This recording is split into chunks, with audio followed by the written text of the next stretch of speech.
Olá, alunos da Escola Tuiuti, tudo bem com vocês? Professor Wagner Chaves, de Educação Financeira, trazendo mais uma aula. E como a nossa última aula foi a avaliação, hoje eu estou fazendo a correção da avaliação. Tá? Então, primeira coisa, junto com a aula lá nas instruções, que eu sempre envio no plural e no delta, tem um link com acesso a uma pasta no Google Drive, e lá tem a avaliação de vocês. Então lá está o seu nome, tracinho, corrigido. Então lá, se você enviou a avaliação, estará a sua avaliação comentada, tá? Se você enviou uma foto, eu fiz um arquivo em Word, que é de leitura, e tá lá quais questões você errou, alguns comentários, o porquê você errou, alguma coisa que ficou um pouco confusa, tá? Então, só procurar pelo seu nome e verificar se está lá, tá? Se você enviou e não está, entre em contato comigo porque eu devo ter me confundido, não acabei não colocando, enfim, tá? E se você não enviou a prova, não vai estar lá, eu peço que envie o mais rápido possível, tá bom? Com a prova em mãos, essa prova corrigida, tá lá tem as notas, tem as observações que eu coloquei. Eu gostaria de fazer então a leitura e a correção. E se for o caso, se você errou alguma questão, eu peço que você faça essa atividade, refaça essas questões na forma de atividade e me mandem como uma tarefa, igual vocês mandam da apostila. Beleza? Então, hoje vocês só vão ver o meu rostinho aqui e eu vou fazer a leitura da prova e comentar cada resposta. Beleza? Vamos lá então. A questão dizia o seguinte: explique por que não é uma boa ideia para os países imprimirem mais dinheiro para pagar dívidas ou distribuir para a população. Bom, gente, esse foi o primeiro capítulo desse terceiro bimestre e a gente falou um pouco disso. Nenhum dinheiro cai do céu, tá? Nem o Banco Central, que é responsável por emitir o dinheiro do Brasil, pode, porque ele quer, imprimir mais dinheiro para colocar na economia, tá? Isso acaba sendo prejudicial. Não vou dizer que não existe e que não foi feito em outros momentos e que até pode funcionar, tá? Mas a ideia principal é que dê errado. Por quê? A partir do momento em que você imprime mais dinheiro, tem mais dinheiro circulando. Então as pessoas elas podem ganhar, vão passar a ganhar mais, por exemplo, porque você vai ter mais dinheiro. E o que acontece quando o mercado sabe que tem mais dinheiro? Os preços eles sobem. Então, se um país simplesmente escolher imprimir mais dinheiro, os preços eles vão subir. Então você ganha 1.000, vai ganhar 2.000, mas vai continuar comprando a mesma quantidade de comida, porque os valores de tudo vai aumentar. Nós chamamos isso de inflação, tá? Uma moeda inflacionada é uma moeda desvalorizada, tá? Em alguns momentos, então, como eu falei, é até possível imprimir mais dinheiro, mas é destinado a determinadas situações. Então, olha, vamos imprimir mais dinheiro para as indústrias agropecuárias. Vamos imprimir mais dinheiro para subsidiar as indústrias de automação. Então, é um nicho bem específico, não significa que todo esse dinheiro está em circulação. Aí, em alguns momentos, o Brasil imprimiu mais dinheiro e houve uma desvalorização da moeda muito grande. Então, ter mais dinheiro, ganhar mais nesses casos, não significa poder comprar mais coisas, porque a moeda está desvalorizada por conta da inflação. Então, se um país imprime mais dinheiro sem gerar riqueza, sem estar produzindo, sem estar exportando, nós temos esse fenômeno da inflação. Agora, se um país está crescendo, está exportando bastante, exportando serviço, commodity, soja, trigo, milho, petróleo, aí de fato a economia está mexendo e você está gerando riqueza. E aí, naturalmente, será impresso mais dinheiro, porque o país está gerando riqueza. Então, pessoal, sem gerar riqueza, não tem como ter mais dinheiro circulando, beleza? Era uma questão um pouquinho técnica, mas não era difícil de responder, tá bom? Vamos lá, a questão 2 então. A palavra salário deriva do termo latim salarium, que era uma quantia de sal paga pelo Estado romano aos seus soldados. Explique por que os soldados recebiam em sal e não em moeda como pagamento. Bom, pessoal, quando a gente falou de salário, eu expliquei isso, né? Durante muitos séculos, muito tempo atrás, utilizavam mercadorias como forma de você fazer trocas. Nós chamávamos isso de escambo. Então eu tinha trigo, trocava por quem tinha cevada, por quem tinha soja, por quem tinha arroz, e a gente trocava isso através de mercadorias. E o sal era uma mercadoria muito importante, porque ela era escassa. Existia pouco sal. Então, quem tinha sal poderia trocar por qualquer coisa, por carne, por cereais, por serviços. Então, por isso que os soldados eram pagos em sal. E aí, posteriormente, foi adotado as moedas metálicas. Por que moedas metálicas? Porque você tinha uma troca mais fácil. Se antigamente você tinha que encontrar alguém que aceitasse o seu sal, agora todo mundo vai aceitar a sua moeda de ouro ou de prata porque sabe que vai conseguir trocar com qualquer pessoa. E também porque, diferente do sal, diferente de outras mercadorias, a moeda de ouro ela não estraga. Então você consegue ficar com ela, guardar essa moeda muito mais tempo e trocar pelo que você quiser, por alimento, por serviços ou até mesmo por sal, tá bom? Essa era bem fácil. A próxima questão, a questão 3, diz o seguinte: tradicionalmente temos três formas de pagamento: pagamento de salário, não é? Por tempo, por produção e por tarefa. Explique como é calculado o salário e cada uma dessas formas e cite exemplos. Muitas pessoas não citaram os exemplos aqui, tá, pessoal? Talvez por desconhecimento, mas vamos lá então. O tradicional e mais comum é o trabalho por tempo de serviço, tá? O pagamento por tempo. Provavelmente os pais de vocês são assim. Tá? Então, quem trabalha por tempo normalmente trabalha 8 horas diárias e às vezes um pouco a mais no sábado, 4 horas no sábado, ou um pouquinho a mais de 8 horas no dia, durante a semana, para não trabalhar nos sábados. Então, o salário dessa pessoa é baseado no total de horas em que ela trabalhou.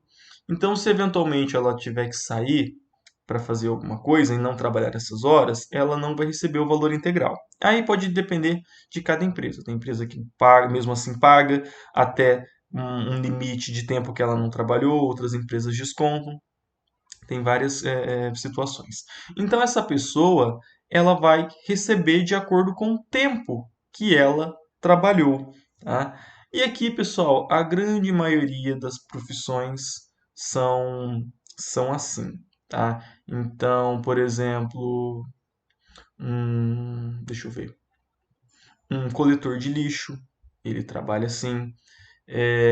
Um industrial que trabalha, por exemplo, na solda, numa linha de montagem, costureiras, eles trabalham nesse regime de tempo, normalmente 40 horas semanais, tá bom? Aí depois nós temos o pagamento por produção, tá? Que no Brasil, como eu expliquei para vocês, eles funcionam como bônus. Então, por exemplo, a costureira trabalha lá 8 horas por semana. Só que se ela fizer mais peças, tem uma meta lá, olha, tem que fazer 10 peças por dia. Se ela conseguir bater essa meta no final do mês, ela vai receber um bônus de produção. Ou seja, quanto mais ela produzir, mais ela vai receber. Vendedores têm muito isso. Quanto mais ele vende, mais eles recebem de comissão. Uma parte das vendas, do valor das vendas, volta para o vendedor. Então, o vendedor normalmente tem um salário um pouco baixo. Porém, ele consegue ganhar muito no volume de vendas. Então ele vende lá geladeira, micro-ondas, vende a cozinha planejada e com isso eles conseguem aumentar um pouco o salário. Então aqui, essa salário por produção normalmente funciona como bônus, bonificação de salário, ou seja, um aumento no salário. E por último, nós temos o pagamento por tarefa. Ou seja, você vai receber pela tarefa que você vai realizar. Tá? Então, por exemplo, eu, como professor, eu recebo por tarefa, eu recebo por cada aula que eu dou. Tá? Eventualmente tem um tempo de trabalho, mas eu recebo pelas aulas que eu dou. Muitos serviços pontuais é pagamento por tarefas. Então, quando você contrata um pedreiro, por exemplo, para fazer um serviço na sua casa, ele pode demorar uma semana, um mês, e você vai pagar pelaquela tarefa, e não pelo tempo dele. Às vezes até vai ficar enrolando lá para fazer a obra, mas você acertou um preço, ou seja, quando terminou o serviço, você vai pagar ele por aquele serviço, tá? Ah, um dentista autônomo, por exemplo, um médico autônomo, ele vai receber por cada consulta que ele faz, ou seja, por cada tarefa que ele está fazendo. E é bastante comum também, Tá? Como eu falei, é uma questão fácil, o que a maioria não colocou foram os exemplos, talvez por desconhecimento, tá bom? Mas mesmo assim eu considerei, para quem colocou pelo menos como que é calculado em cada um dos casos, eu considerei a nota integral, tá bom? Bom, pessoal, questão 4, questão de verdadeiro e falso. Tá? Sobre os conteúdos estudados durante o bimestre, considere V para verdadeiro e F para falso. E nós temos lá as seguintes alternativas. A. Salário mínimo foi pensado como uma quantia mínima que deve ser paga para o trabalhador para custear as suas necessidades básicas. Essa questão é verdadeira. A ideia do salário mínimo é que quem receba ele consiga pagar alimento, moradia, saúde, educação. A gente pode pensar assim, será que dá? Não sabemos, mas a ideia é essa, tá? Que quem recebe o salário mínimo consegue cumprir, suprir as suas necessidades básicas. B. O poder de compra é igual em todos os lugares?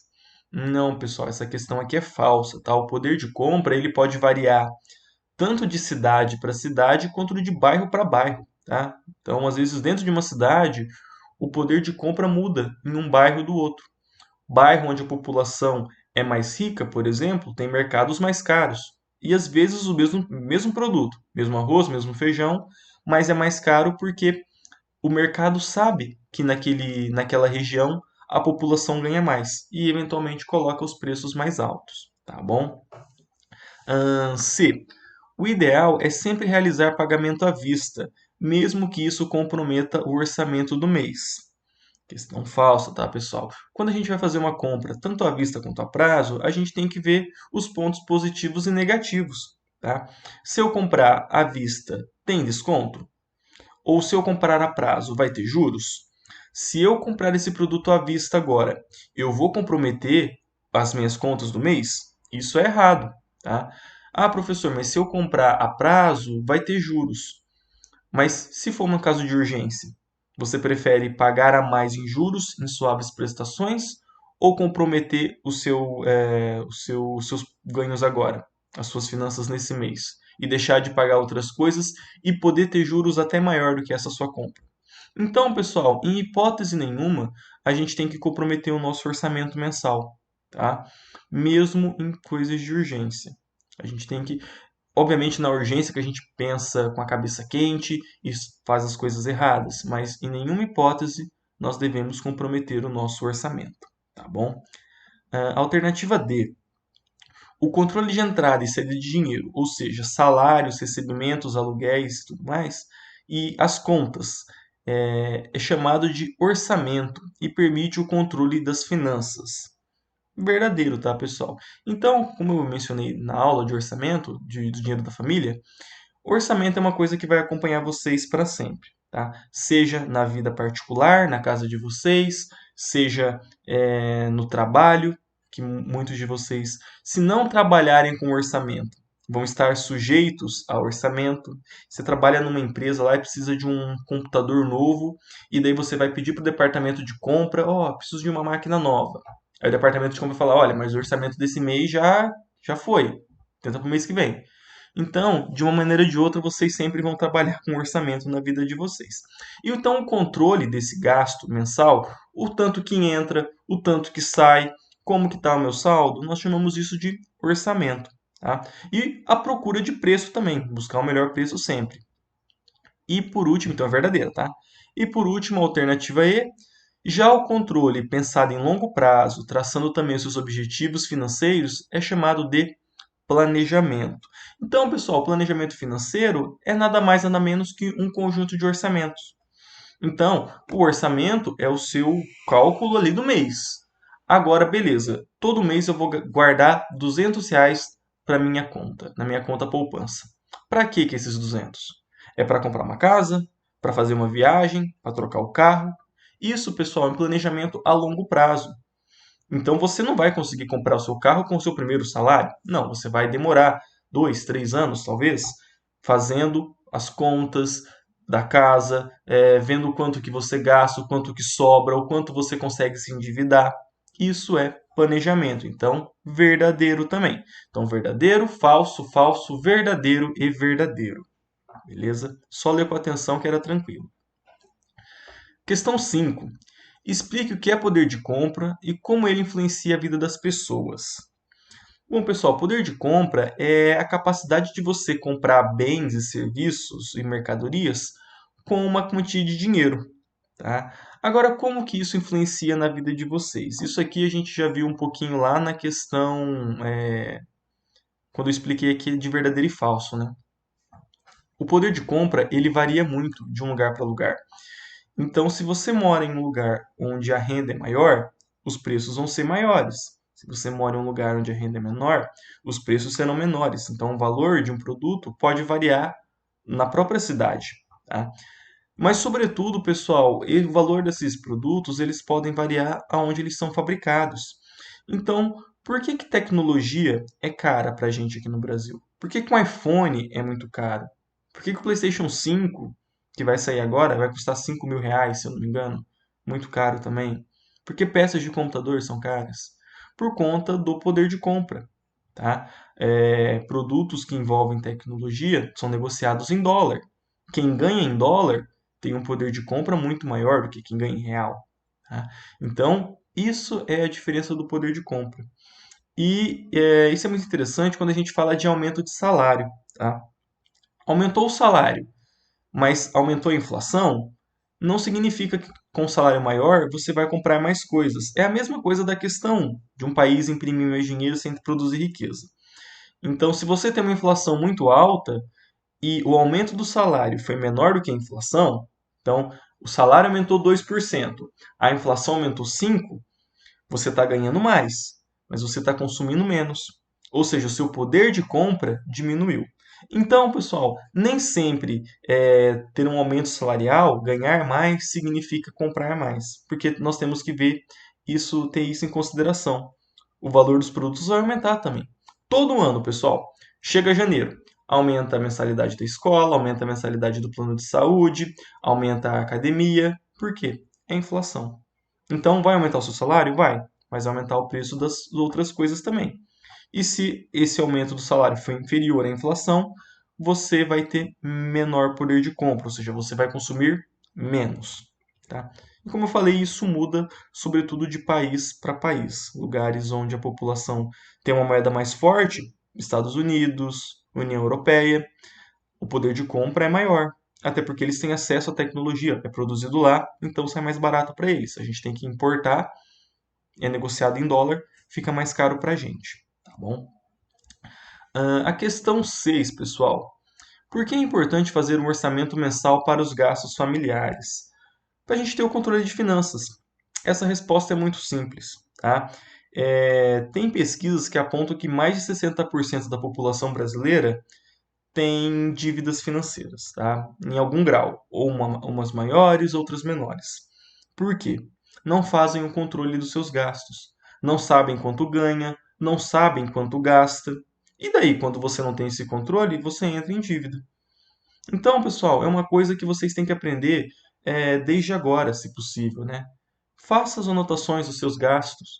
Hoje você tem aplicativo no celular que você compra uma coisa e já vai lá.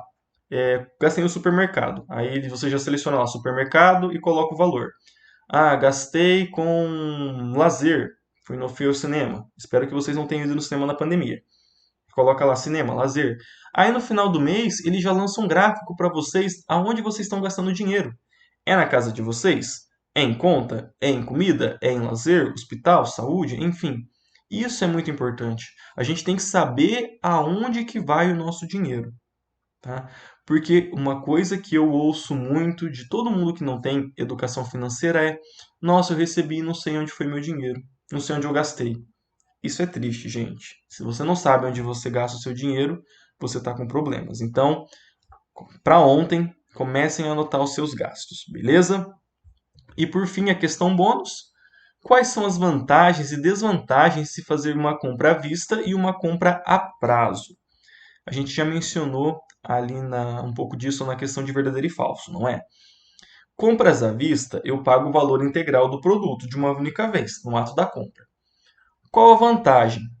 Eu consigo barganhar com o vendedor. Eu posso pedir um desconto, por exemplo.